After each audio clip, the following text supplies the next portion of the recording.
Assalamualaikum warahmatullahi wabarakatuh.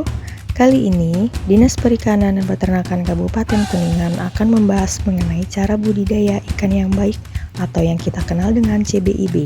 Simak penjelasan video berikut. Di dalam suatu kegiatan budidaya ikan, perlu adanya penerapan budidaya yang baik dan sesuai standar. Hal ini merupakan kunci utama keberhasilan budidaya. Oleh karena itu, untuk meningkatkan kualitas produksi, mengantisipasi risiko penyebaran penyakit, dan penurunan lingkungan budidaya, maka pembudidaya ikan perlu menerapkan CBIB, sebagaimana diatur dalam Keputusan Menteri Kelautan dan Perikanan Nomor 2 Tahun 2007 tentang cara budidaya ikan yang baik. CBIB merupakan cara memelihara dan atau membesarkan ikan, serta memanennya dalam lingkungan yang terkontrol, sehingga memberikan jaminan pembudidayaan dengan memperhatikan sanitasi, benih, pakan, obat ikan, dan bahan kimia serta biologis. Dalam CBIB, kita perlu mengetahui beberapa hal antara lain, lokasi dan sumber air budidaya terhindar dari cemaran limbah rumah tangga, pertanian, peternakan, dan kegiatan lain.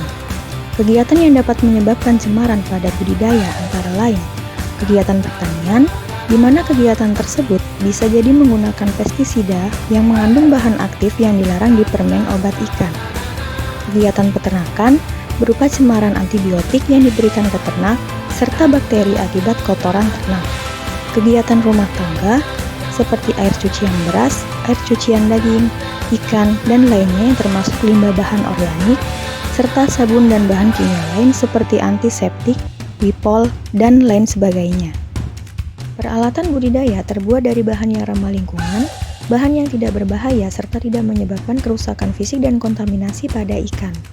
Pemakaiannya terpisah antar wadah untuk menghindari kontaminasi dan penularan penyakit. Benih yang digunakan berasal dari unit pembenihan bersertifikat cara pembenihan ikan yang baik atau CPIB, atau menerapkan prinsip-prinsip CPIB khusus bagi unit pembenihan skala mikro dan kecil. Mutu benih yang buruk dapat mengganggu kesehatan ikan selama budidaya, seperti ikan mudah sakit atau pertumbuhannya lambat. Penebaran benih dilakukan dengan penyesuaian suhu atau aklimatisasi, dengan tujuan agar benih ikan tidak stres dan menekan kematian saat penebaran, serta disarankan pada suhu rendah yaitu pagi atau sore hari. Aturan pakan dalam CBIB harus terdaftar di Kementerian Kelautan dan Perikanan.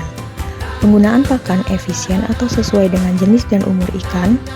Pakan yang sesuai dengan kebutuhan akan mendukung pertumbuhan optimal ikan yang dibudidayakan.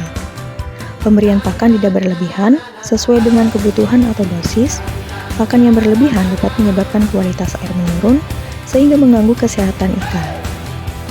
Bahan yang ditambahkan pada pakan seperti multivitamin, probiotik, dan lain-lain harus terdaftar di KKP. Obat ikan yang terdaftar di KKP sudah diuji efektivitas dan kandungannya, serta aman bagi ikan, konsumen ikan, pengguna, dan lingkungan. Penyimpanan pakan harus higienis atau bersih. Simpan pakan di ruangan atau gudang pakan yang bisa terlindung dari sinar matahari langsung, kondisi kering, dan memiliki ventilasi yang baik untuk menjaga kelembaban ruangan. Pastikan gudang pakan terbebas dari kemungkinan kontaminasi bakteri, jamur ataupun hama seperti serangga, tikus, kecoa, burung, dan hewan lainnya. Hal ini dilakukan untuk menghindari penularan penyakit. Kualitas air dijaga sesuai dengan kebutuhan jenis ikan seperti suhu, pH, dan oksigen terlarut sehingga ikan tetap sehat. Semakin tinggi penebaran, maka semakin intensif pemantauan dan pengelolaan air. Sistem pengairan sebaiknya paralel, yaitu air dari satu kolam tidak dialirkan ke kolam berikutnya. Sistem paralel ini akan mengurangi risiko penyebaran kontaminan dan penyakit dari satu kolam ke kolam yang lain.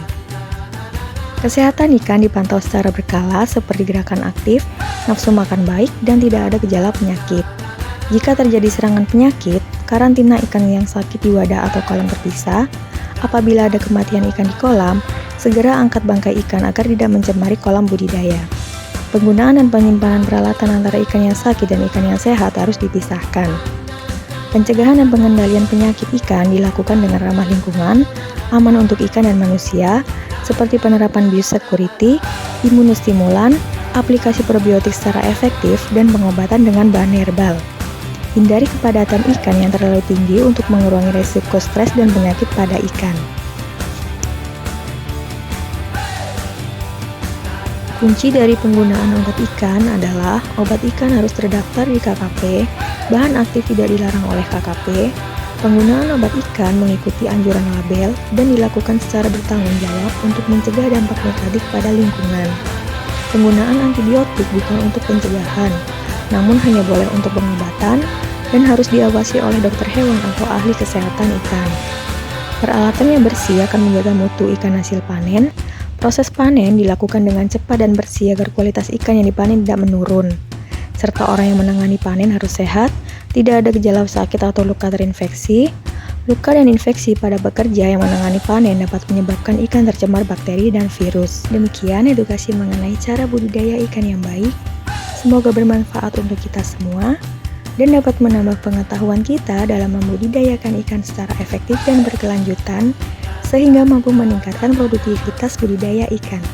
Sekian dan terima kasih. Wassalamualaikum warahmatullahi wabarakatuh.